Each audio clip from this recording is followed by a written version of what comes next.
Welcome back to my real estate podcast with David Liberator. I'm your host, and today we're diving into something that's been a huge topic in Florida real estate lately: structural integrity reserve studies, or SIRS. David, thanks for being here. This is a big deal for anyone looking to buy a condo in Florida right now, right? Yeah, absolutely. Thanks for having me. So SIRS is really one of those things that's become increasingly important, especially heading into 2026.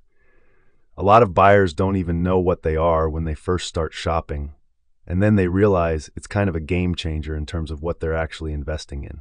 Okay, so let me back up for a second. For someone who's just getting into the market or maybe hasn't heard about SIRS at all, what exactly is a structural integrity reserve study? Great question.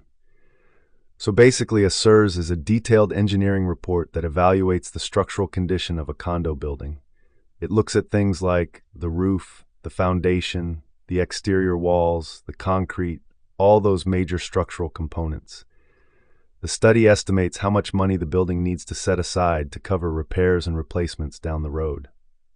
It's really about understanding the health of the building you're buying into. Oh, wow.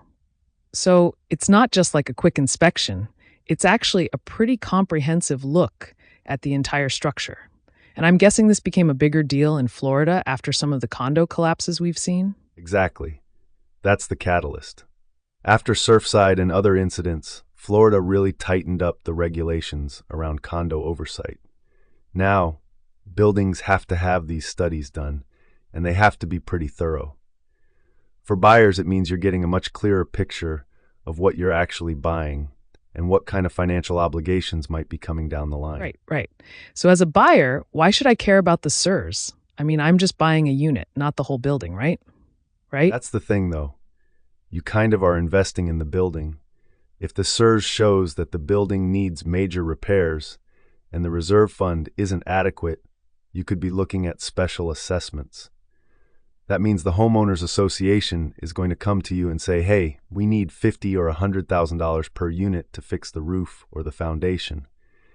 That's on top of your mortgage, your regular HOA fees, everything.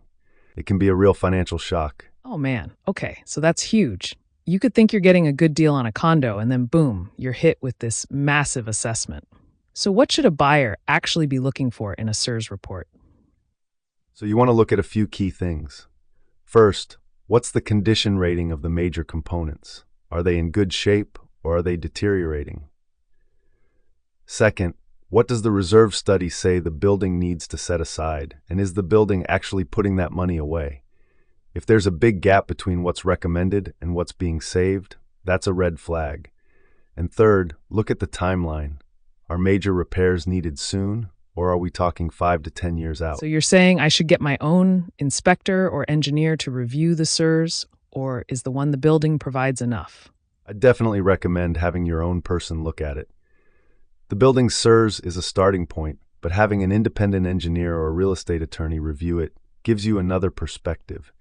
They can spot things, ask questions, and really help you understand what the financial exposure is. It's worth the investment before you commit to buying. That makes total sense. So heading into 2026, are we seeing more buyers actually asking for these reports, or is it still kind of a surprise when they come up? It's definitely becoming more mainstream.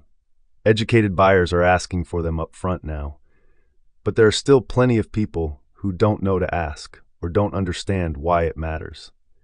That's why it's so important to talk about this stuff. Knowledge is really your best protection in the condo market right now. Yeah, I love that. All right, so final question. If someone's looking at a condo and the SIRS shows some concerns, does that mean they shouldn't buy? Or is it more about understanding the risk? It's definitely more about understanding the risk and pricing it in. A building with some aging components isn't necessarily a bad buy, but you need to know what you're getting into. Maybe you negotiate a lower price to account for the upcoming repairs, or maybe you decide the financial risk isn't worth it.